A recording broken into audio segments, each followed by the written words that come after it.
नमस्कार दोस्तों, आपका स्वागत है। डॉक्टर रेमंड मूडी जी की मुलाकात दोस्तों एक बार एक उनके दोस्त से हुई, वो भी पेशे से डॉक्टर ही था। वो जो डॉक्टर थे, डॉक्टर रेमंड मूडी जी के दोस्त थे, वो मतलब इस तरीके से उन्होंने अपनी मतलब कहानी कही है कि वो ये कहते हैं कि एक बार वो बहुत ही ज़्यादा बीमार हुए थे और उनको अस्पताल में एडमिट किया था। और वो जो डॉक्टर थे वो इतने मतलब लास्ट स्टेप में कहीं ना कहीं उनको अपनी सांस भी ले नहीं मिल रही थी और उनको मतलब ऐसे ही लग रहा था कि मैं अब इस दुनिया से चला जाऊँगा। और तब उन्होंने ये देखा कि कहीं ना कहीं वो बेहोश हो गए और उसके बाद वो ये कहने लगे कि जैसे मैं बेड पर सोया था वैसा ही मैं सोया था, लेकिन मेरा शरीर नहीं था वहाँ पे। और उसके बाद उन्होंने ये कहा है कि जैसे एक पूरा अंधेरा समझो, एक आप अपने आंखों के सामने एक पूरा अंधेरा वाला रूम लाओ और उसमें एक मतलब फोकस एक बेड पे पड़ा है और उसमें सिर्फ मतलब वो डॉक्टर ही पड़े हैं। मतलब वो उस पूरी रूम में उनको कोई भी दिख नहीं रहा था और ऐसे लग रहा था कि जैसे मैं सारी दुनिया से कट गया हूँ और कहीं ना कहीं मैं अकेला ही उस बेड पर हूँ और मेरे साथ वहाँ पर कोई भी नहीं है, ऐसी उनकी हालत थी। लेकिन उनका दोस्त ने ये कहा दोस्तों कि वो पूरी तरीके से मतलब उनका शरीर नहीं था वहाँ पे। जैसे हम मतलब हाथ पैर हिलाते तो हमें समझ में आता है, लेकिन वहाँ पर उनका पूरी तरीके से शरीर नहीं था और उनको बहुत ही हल्का हल्का महसूस हो रहा था। और उसके बाद उन्होंने ये कहा कि उनके सामने कोई एक आत्मा आई और वो आत्मा जो थी कहीं ना कहीं जैसे ऐसे हम करते हैं ना, तो इस तरीके से उनके शरीर में वो कुछ ना कुछ डाल रही थी और जैसे वो उनके शरीर में कुछ डाल रही है वैसे इनको थोड़ा सा अच्छा लग रहा था। जैसे हम मतलब थक हार के आ गए और ठंडा पानी मिले, फिर नींबू पानी मिले, तो ऐसे वक्त में थोड़ी सी एनर्जी जैसे आई, ऐसे हमें लगता है बहुत अच्छा लगता है। तो इस तरीके से उन डॉक्टर को इस तरीके से लगा और उन्होंने मतलब कहा कि बहुत ही अच्छा लग रहा है मुझे। और वो जो आत्मा थी पहले वो ठीक से दिखाई नहीं दे रही थी, डॉक्टर मतलब वो कहते हैं, और लेकिन धीरे धीरे उसने अपना जो चेहरा था वो उनका क्लियर हो गया उस आत्मा का। और तब इस मतलब इस डॉक्टर ने उनको पहचान लिया कि वो कौन था। वो उनका एक पेशेंट था जिसका नाम जेम्स था। और वो मतलब ये डॉक्टर थे तो ऐसे ही अस्पताल में काम करते थे, तो ऐसे लास्ट स्टेप के कुछ ऐसे लोग हो तो ऐसे लोगों को वो कहीं ना कहीं इनको कभी कभी उनकी केस दी जाती थी, तो वो जितना हो सके उनका इलाज करते थे। और मतलब उनमें से बहुत सारे कुछ ऐसे मरीज़ थे जो इनको हमेशा याद रहे। लेकिन ये जो जेम्स था हमेशा उसके चेहरे पर स्माइल होती थी और वो बहुत ही अच्छे से बात करता था। डॉक्टर ये कहते हैं कि मतलब जिस दिन वो मतलब इस दुनिया से चला गया फिर भी उसके चेहरे पर हास्य था और वो ऐसे था जैसे एकदम समाधानी इंसान, मतलब वो किसी भी चिंता में नहीं, जैसे वो पूरी तरीके से जानता है कि जो जीवन है उसको किस तरीके से जिया जाता है। वैसे वो डॉक्टर कभी कभी सोचते भी थे कि इस जेम्स ने मुझे सिखाया है कि जीवन में कभी भी किसी चीज़ से नहीं डरना चाहिए और मौत से तो ज़रा भी नहीं डरना चाहिए।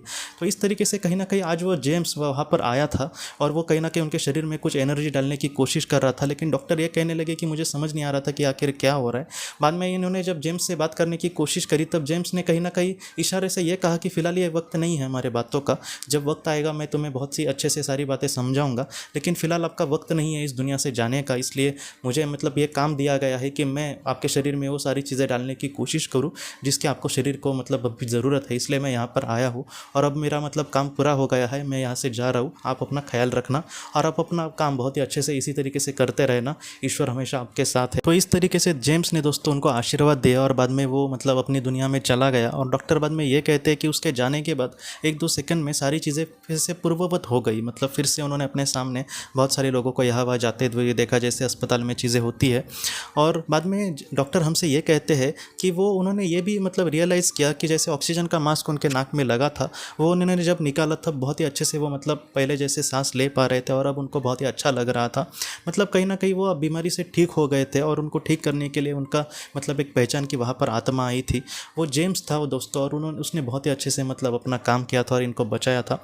तो इस तरीके से जीवन में कभी कभी हमारे भी मतलब चीज़ें होते हैं। और डॉक्टर ने ये कहा कि मैं इस बात को कभी भी नहीं भूल सकूँगा कि हम अपने जीवन में जो भी काम करते हैं अच्छे, तो उसको कहीं ना कहीं याद रखा जाता है और जिनका हमें आशीर्वाद मिला है या फिर जिनकी हमें दुआएं मिली है वो कभी भी दुआएं फोकट नहीं जाते, वो वेस्टेज नहीं जाती। बस बोलते हैं ना कि हमारे जीवन में कभी कभी कुछ दुख आना हो तो ऐसे वक्त में वो आएगा, लेकिन ये जो दुआएं है वो भी उस वक्त हमें मतलब बहुत मदद कर सकती है। तो ये जो कहानी है कहीं ना कहीं हमें यही सिखाती है दोस्तों कि हमारे जीवन में जितना हो सके मतलब अच्छा कर्म करने की हमेशा हमें कोशिश करनी होगी। इस दुनिया के परे भी एक ऐसी दुनिया है जहाँ पर इस दुनिया में जो मतलब बहुत ही बुरी अवस्था में है लेकिन अच्छे लोग हैं वो उस दुनिया में बहुत ही अच्छे से अपनी ज़िंदगी ज़रूर बिता सकेंगे। और कहीं ना कहीं हमें विश्वास करना होगा कि जो अच्छा इंसान है उसका ज़रूर कभी ना कभी ज़रूर अच्छा होगा दोस्तों।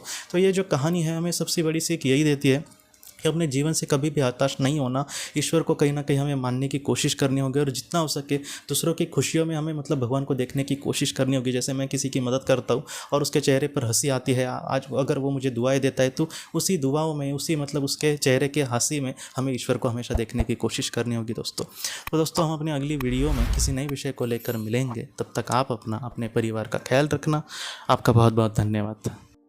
ज़िंदगी की रोशनी ये एक कंसल्टेंसी है जो ऐसे लोगों को मदद करने की कोशिश करती है जिन्होंने किसी अपने को खोया है या फिर जो लोग अपने जीवन में बहुत ही ज़्यादा दुखी है। जो लोग इस संस्था के साथ जुड़ते हैं उन्हें पास्ट लाइफ रिग्रेशन की ऑडियोज़ भेजी जाएगी, जिससे घर बैठे वह पास्ट लाइफ रिग्रेशन का अभ्यास कर सकते हैं। और उन्हें 5 मेडिटेशन ध्यान की भी ऑडियोज़ भेजी जाएगी और इसके साथ साथ उन्हें PDF किताबें भेजी जाएंगी जो हिंदी और अंग्रेज़ी में है, जो मोबाइल पर या फिर लैपटॉप पर आप उसे पढ़ सकते हैं।